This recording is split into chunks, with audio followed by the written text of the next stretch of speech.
inform, right? So the point is you're telling people that this is the data which will be relevant for you. So it could be social, it could be general. For example, I mean something as simple as tax reforms. You know, what would you do? Say, you know, when you're creating content for social media, you should think, would I consume this content? Will I put that back on my page?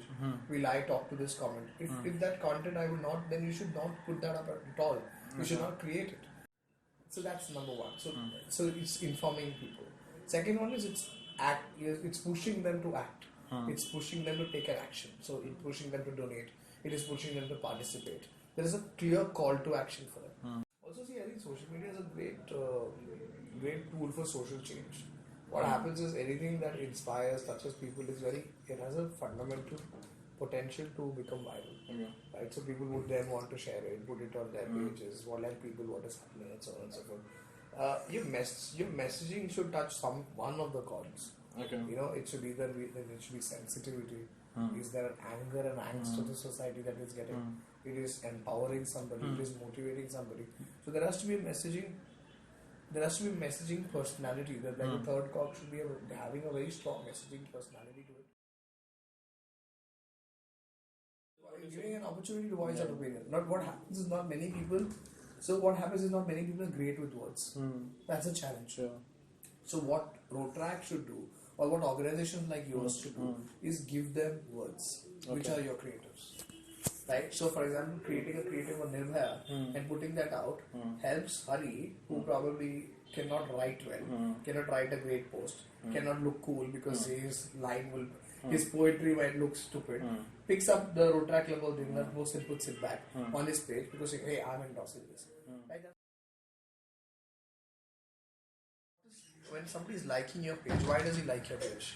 Okay. Because you're giving something out that they like.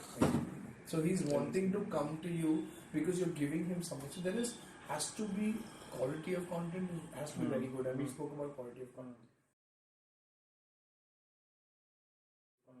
The second very important thing is frequency of content. Like you should not post one day and wait for 15 days.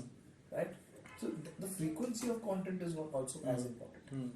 Third is you cannot look like a online pamphlet. Correct. Every day you're going to say this project, please attend, that project, please attend, this blood donation. It should be more than the product. The content that we spoke about should create the environment around what we want to sell. Exactly. So you know there is nothing new in digital. It's everything that you can see in a film, that you see in a print ad, that you see in a radio. Think about all the things that have excited you. Correct. That you have remembered. The Amul girl and the Amul hoarding is the best example of great social content. Another thing that you can do definitely is social listening.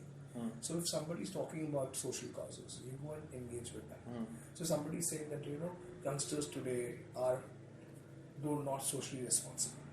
Now you can search with keywords of people talking about youngsters and youth, and go and have conversations with them. They say, hey, that's not true. Why don't you check this out? Okay, so that's another very potent way of using social media, is to converse with people you don't know. Who are talking about things because they are low hanging fruits. Rather than going and reaching out to people and saying, hey, are you interested? You're talking to people who are already talking about it. Another way of interestingly using social media is conversing with people through keywords who are already talking about topic that's relevant to you. That's again very potent and very powerful. It also what happens is you can talk to the final person. With television, with outdoor, it's blanket. We spoke about two things. We spoke about what kind of content. We spoke about what kind of context. Right? So we spoke about content. We talked about context, and then we spoke about frequency, which is going to be one of the important